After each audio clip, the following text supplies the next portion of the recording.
Anna would leave her kids to be with Josh. Your husband comes first.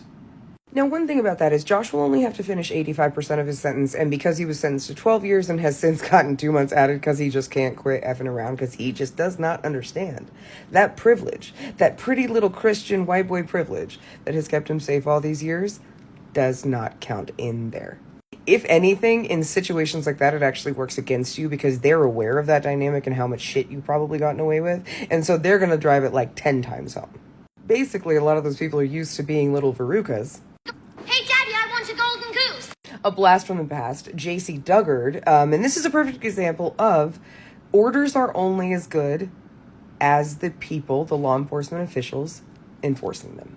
So if you're not familiar with J.C.'s story, J.C. Duggard was missing for 18 years. And the person who was holding her captive was not only a registered offender, he was actively on probation.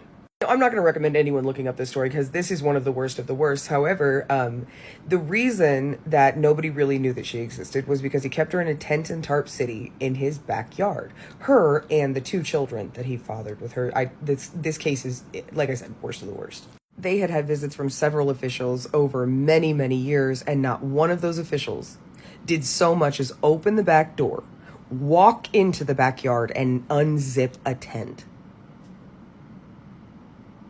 So how did they get caught? Well, dude was like super fundy, you know, that sort of stuff. And he went to a university to try to set up a speaking engagement.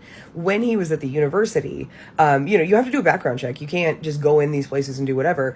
And he went in with his 2 kids that he had had with JC. When they did the background check, they saw that he was registered and that he was on active probation because of the charges that were very similar to those. And they reported it. People who met him for 5 minutes looked at his background check, realized he had brought kids with him, and called. Imagine that. No law enforcement training at all, saw that, knew it was wrong, and knew to report it. What? Novel concept, I guess. So suspend reality for a second and say they were going to follow the law, they were going to do whatever, right? Which that's not Josh's strong suit, obviously, but say they did.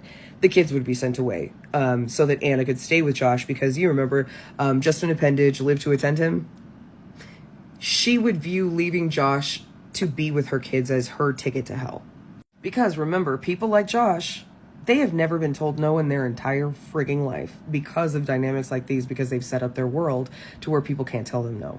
I want to wear 'em like braids in my hair and I don't want to share 'em. There was also a rumor before he went in that they were just living together anyway, which I mean, I don't have any evidence of that, but that would track because these people don't follow their restrictions, plus he knows everybody and knows he could get away with it. Technically, also, he's allowed to be around them supervised, but they'll pick someone from his family to be supervision, and we know they'll lie for him. Yeah, it's some seriously messed up stuff.